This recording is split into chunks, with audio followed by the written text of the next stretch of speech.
Si tu negocio realiza ventas a través de Internet, te interesa saber cómo se declaran los impuestos con las ventas internacionales, cómo puedes optimizar para que tu negocio pague la menor cantidad de impuestos y también pueda rentabilizar todo el dinero que entra sin necesidad de estar infringiendo las normativas. Quédate hasta el final porque también te voy a hablar sobre la doble imposición tributaria cuando vendemos al extranjero. Y bien, lo primero que tienes que saber es por qué es importante tener optimizada la estrategia de un negocio digital que vende al extranjero. Cuando hablo de optimización de estrategia, me refiero a que básicamente tú debes de conocer cuáles son las limitantes que tiene tu negocio y cuáles son las ventajas competitivas frente a un negocio convencional que no tiene ventas al extranjero. Cuando eso sucede, lo que vas a tener que entender es que cuando uno realiza ventas al extranjero, vas a tener que asegurarte de vigilar, o mejor dicho, de informarte de la normativa internacional, sobre todo de los países donde vas a realizar las ventas. ¿Por qué te interesa conocer esto? Porque de esa forma vas a poder conocer las ventajas que tienes por las ventas internacionales, cuáles son los impuestos que te podrías ahorrar, qué estrategias necesitas para reducir el costo dentro de los gastos administrativos, de los gastos de gestión de un negocio como tal, como lo son, por ejemplo, los impuestos. Ahora, pasando ya al siguiente punto, quiero contarte un poco las estrategias más elementales que puedes aplicar aún desde el momento cero de tu negocio. Lo primero, debes entender cuál es la estructura que más le conviene a tu negocio. Y eso viene definido sobre la forma societaria, la forma que va a adoptar tu negocio, más allá incluso del régimen tributario al que le corresponde estar según las actividades que realiza. Desde mi punto de vista, siempre he considerado que un negocio digital que vende dentro de Perú o que vende también al extranjero puede calzar mejor dentro del impuesto a la renta, de renta categoría, específicamente en el régimen MIPE tributario. Pero eso es a priori. Cada negocio es un mundo, cada negocio tiene sus propias necesidades y merece ser analizado de manera independiente. Ya te digo que aquí todo lo que yo te hablo debe de ser tomado con pinzas y no como un consejo referencial destinado a tu propio negocio, porque cada negocio tiene sus propias variables. Lo que te estoy hablando es la norma general. De lo general a lo específico ya depende el camino que se recorre dentro de la consultoría. Tocado este tema, lo siguiente que debes de tomar en cuenta es que, por ejemplo, dentro de esa estructura legal que consigas empatizar para formar tu negocio, también es bueno que quieras aclarar a dónde vas a realizar las ventas. Por ejemplo, si vas a realizar ventas dentro de Latinoamérica, probablemente no tenga sentido que realices una creación de una LLC. Una LLC es una estructura empresarial que se constituye dentro de Estados Unidos y que tiene transparencia tributaria. La transparencia tributaria es básicamente cuando tú no pagas impuestos por no ser domiciliado de Estados Unidos y solamente es aplicable en este tipo de estructuras legales. Con la estructura legal también conlleva, por ejemplo, no necesariamente te conviene una LLC, pero quizá una empresa holding. Y cuando hablo de una estructura holding, básicamente es una estructura que también depende de otras empresas que pueden ser constituidas si quisieras dentro del territorio nacional. También podríamos hablar de estructuras que también se originen a raíz de fideicomisos. También podríamos hablar de estructuras que se originen a través de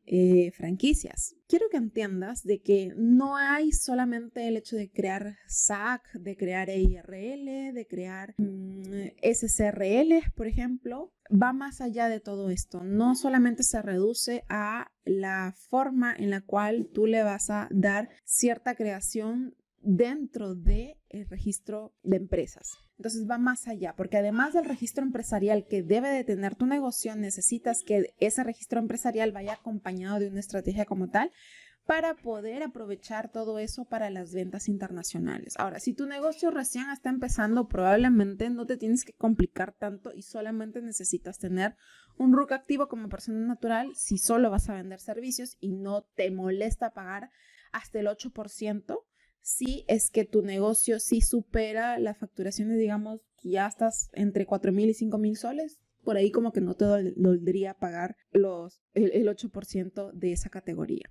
Sin embargo, si tu negocio ya está excediendo todos esos límites, todos esos montos que te he mencionado, entonces quizá te parezca atractivo empezar a gestionar la parte tributaria. Además de esto, el siguiente punto del que te quiero hablar es las deducciones fiscales. Cuando hablamos de deducciones fiscales, probablemente piensas que solamente se va a generar dentro de las compras nacionales, y es así. Hay determinadas compras que pueden considerarse como un gasto deducible. Los gastos deducibles son aquellos que te van a ayudar a reducir la base imponible sobre la cual se va a calcular el impuesto.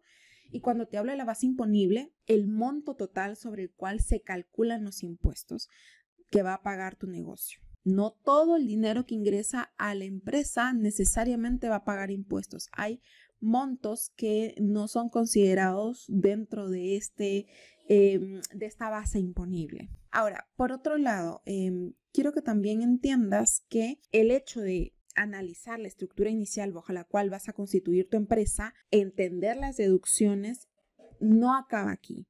El siguiente paso sería analizar si la actividad o el modelo de negocio en el cual vas a realizar tu estructura empresarial va a generar algún tipo de ventaja tributaria. Por ejemplo, te voy a hablar de un caso muy puntual. Las casas de apuestas deportivas, por ejemplo, no pagan el 18% del IGB, pagan el 12%.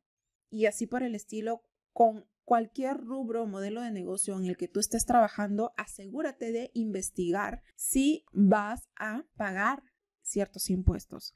Por otro lado, también entendemos que si tú recibes la asesoría oportuna desde el inicio de tu negocio, aquí todo lo que te estoy mencionando se evalúa desde el inicio del negocio, incluso antes de generar las primeras ventas. De ahí la importancia de crear un negocio bajo una base sólida, una estructura legal que sea producto de una asesoría personalizada para tu empresa.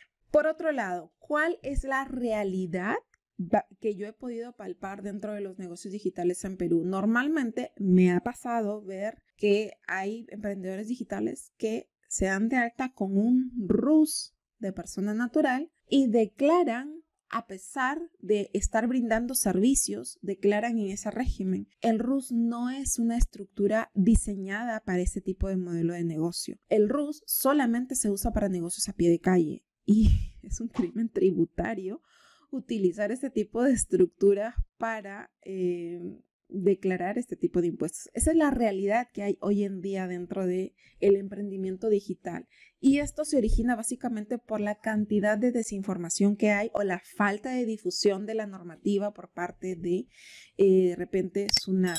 Porque si bien es cierto, SUNAT hace un trabajo excelente en difundir la presión tributaria que tenemos los contribuyentes normales de a pie, no hace esa misma diferenciación, o quizás sí, pero en determinadas etapas luego se olvidan, sobre el incremento de además del incremento, en realidad el incremento masivo de la economía digital. La economía digital actualmente no tiene las herramientas legales necesarias o no están adecuadamente difundidas para que exista una legitimidad o aceptación dentro de los ciudadanos. Entonces, con esto, ¿qué te quiero decir?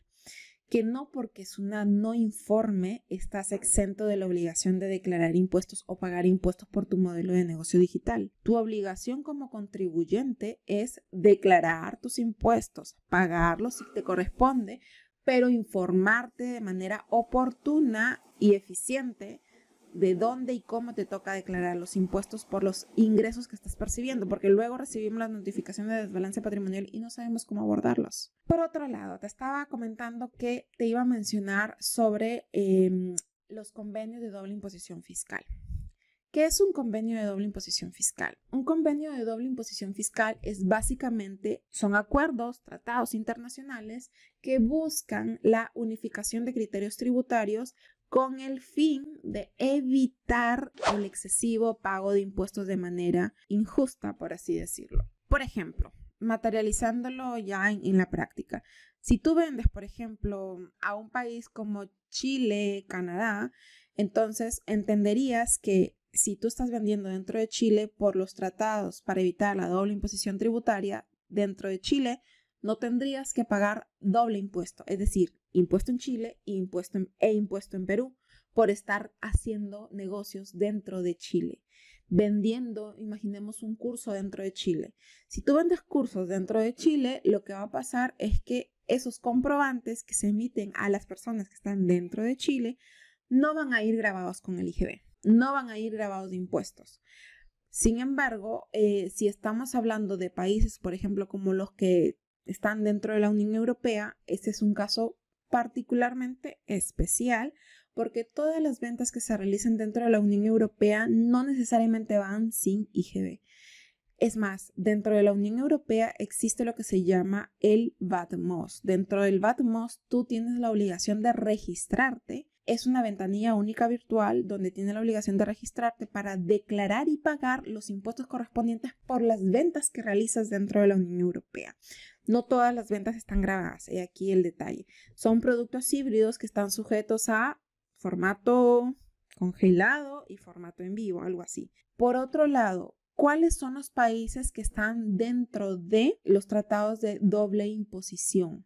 Mejor dicho, para evitar pagar doble impuesto. Actualmente Perú tiene tratados de doble imposición con 11 países, a pesar de que Perú tiene buenas relaciones internacionales y que hemos dicho de que siempre los presidentes se han encargado de, congraciarse con nuestros vecinos en países. Lamentablemente Perú no tiene mucho convenio para evitar la doble imposición tributaria. En el caso, por ejemplo, mejor dicho, si vamos a mencionar cuáles son los países con los cuales tenemos convenios, son básicamente 11, entre los cuales está Chile, Japón, Canadá, Brasil, México, Corea del Sur, Suiza, Portugal, Colombia, Bolivia y Ecuador. Todos estos países que están dentro de estos convenios para evitar la doble imposición, digamos que si realizamos ventas a estos países, no vamos a pagar doble impuesto.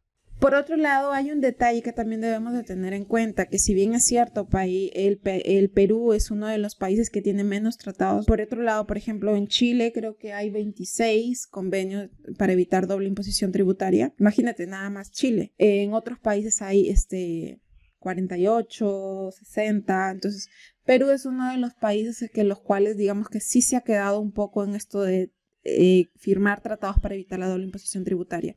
¿Esto qué hace? Esto hace que, por ejemplo, nosotros al momento de tener negocios internacionales siempre tengamos que estar vigilando dónde nos corresponde pagar impuestos, qué impuestos nos corresponde pagar, por qué y cómo. Sin embargo, dentro de todo lo que te estoy comentando, también debemos de recordar que cada país, cuando firma un tratado internacional para evitar la doble imposición, negocia las cláusulas individualmente. Cada país tiene sus propios acuerdos privados sobre los cuales va a buscar ciertos límites y ventajas competitivas frente a los demás países. Y todo esto, digamos que, ¿por qué se viene? Porque el Perú es uno de los países con mayor tasa de informalidad y de acuerdo a la OCDE, que también es un organismo internacional que vigila el desarrollo económico y digamos la unificación de criterios por ahí de la economía y el desarrollo y etcétera, podemos entender que Perú le falta mucho avanzar en esto y se debe también básicamente a la mentalidad también del peruano de ser es